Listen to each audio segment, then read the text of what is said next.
ఓం శ్రీ దుర్గాయ నమః. Hi friends, ఎలా ఉన్నారు ఫ్రెండ్స్? నవరాత్రుల సమయంలో ఏ పనులు చేయాలి, ఏ పనులు చేయకూడదు, అదే మన వీడియోలో తెలుసుకుందాం ఫ్రెండ్స్. మీరు కానీ ఫస్ట్ టైం నా ఛానల్ విజిట్ చేస్తే ఈ వీడియోని లైక్ చేయండి, షేర్ చేయండి, సబ్స్క్రైబ్ చేయండి, గంటను ఆల్ అని కొట్టండి. నేను చేసే ప్రతి వీడియో మీకు నోటిఫికేషన్లో వచ్చేస్తుంది. ఇక నవరాత్రి ఈ రెండు పదాల సమ్మేళనంకు ఎంతో ప్రాముఖ్యత ఉంది. సంస్కృతంలో నవ అంటే 9 అని అర్థం. అంటే 9 రోజుల పాటు జరుపుకునే ఈ పండుగల్లో దుర్గామాత 9 రూపాల్లో భక్తులకు దర్శనమిస్తుంది.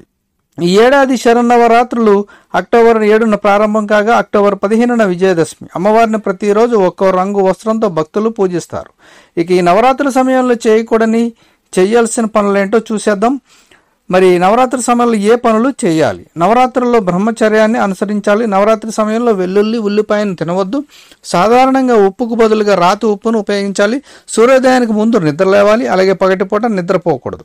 పరిశుభ్రతపై ప్రత్యేక శ్రద్ధ పెట్టాలి. నవరాత్రి సమయంలో ఉపవాసం ఉండే భక్తులు నేలపై పడుకోవాలి. నవరాత్రి చివరి రోజున పెళ్లికాని అమ్మాయిలను తప్పనిసరిగా ఇంటికి పిలిచి వారికి భోజనం పెట్టాలి.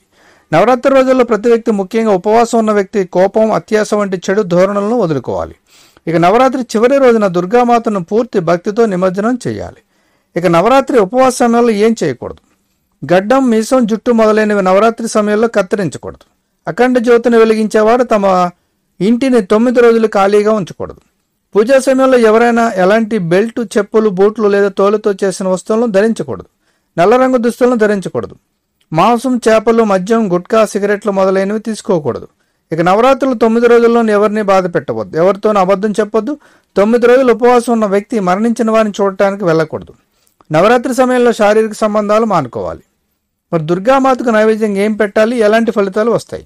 జాజికాయను నైవేద్యంగా సమర్పించడం వల్ల కీర్తి లభిస్తుంది. ఎండు ద్రాక్ష ద్వారా పనులు సక్రమంగా పూర్తవుతాయి. ఉసిరికాయను నైవేద్యంగా పెడితే ఎల్లప్పుడూ సంతోషమే. గోధుమలతో నైవేద్యం పెడితే లక్ష్మీ కటాక్షం ఉంటుంది. కీర్ కుటుంబ వృద్ధిని ఇస్తుంది. చంపా పువ్వులు సంపద, ఆనందాన్ని తెస్తాయి. కమలం గౌరవాన్ని అందిస్తుంది. కాబట్టి ఇవి మరి దుర్గామాతకు నైవేద్యంగా ఇవ్వడం వల్ల లాభాలు. అలాగే నవరాత్రుల్లో చేయకూడని పనులు, చేసే పనులు మరి తెలుసుకున్నారు. Thank you for watching friends.